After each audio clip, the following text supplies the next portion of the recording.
Donc, exemple 1, on va tracer une fonction exponentielle. Donc, on vient de voir les rôles des paramètres. Donc, maintenant, on va aller les appliquer.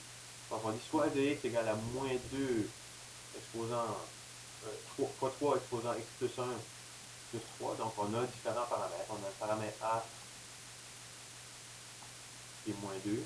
On a le paramètre h qui est moins 1. On a le paramètre k qui est égal à 3.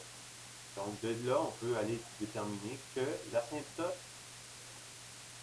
horizontale va être y égale à 3. Donc, je peux aller directement faire une droite pointillée à y égale à 3. Puis ici, je vais aller coller cette courbe-là. Puisque ma base est 3, 3 c'est plus grand 1, on sait qu'on va coller l'asymptote à la gauche. Maintenant, on a le point h a plus k qui est notre point particulier. Donc, dans notre cas, ça va nous donner le point 1, moins 1, 1. On a un certain point ici.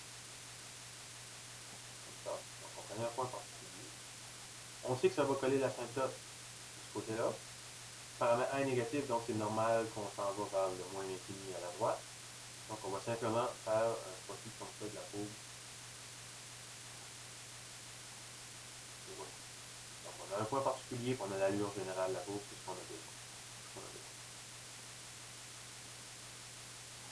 B, maintenant, on va trouver la réciproque de cette fonction-là. Donc, on va représenter graphiquement la réciproque de cette fonction-là. Donc, pour trouver la réciproque, on avait vu précédemment que c'était une symétrie par rapport à la droite y égale à x. Donc, par rapport à la droite ici, j'ai mis en pointillé en orange.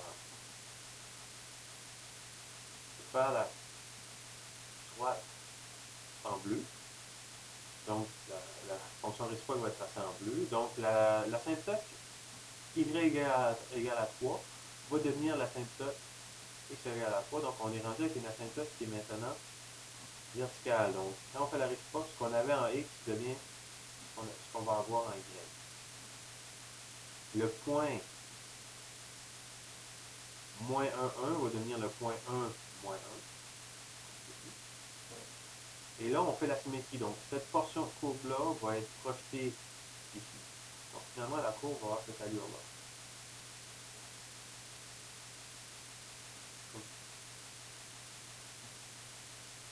Puis là, maintenant, à la fin, on va aller voir quel type de courbe on a tracé. Donc, on veut déterminer l'expression de la réciproque. Donc, on va placer y est égal à moins 2 fois 3 à la x plus 1 plus 3. Puis on va aller isoler les x. Donc, premièrement, on va trouver qu'y moins 3 est égal à moins 2 fois 3 à la x plus 1. On va diviser par moins 2. Donc là, on trouve que y moins 3 sur moins 2 est égal à 3 exposant x plus 1. Donc si on ne veut pas prendre le log basé de chaque côté, on aimerait avoir un seul log dans notre expression. Donc ce que je vais faire, je vais prendre le log à base 3 de chaque côté. Ce que ça va avoir pour effet à gauche, c'est que ça va simplement nous donner x plus 1. Et à droite, on va avoir le log base 3 de cette quantité ici. Puis finalement, en apportant le 1 de l'autre côté, on trouve que log base 3, là, je vais réécrire, je vais remplacer y par x, donc de x moins 3 sur moins 2, entre parenthèses, moins 1, c'est la réciproque de cette fonction-là.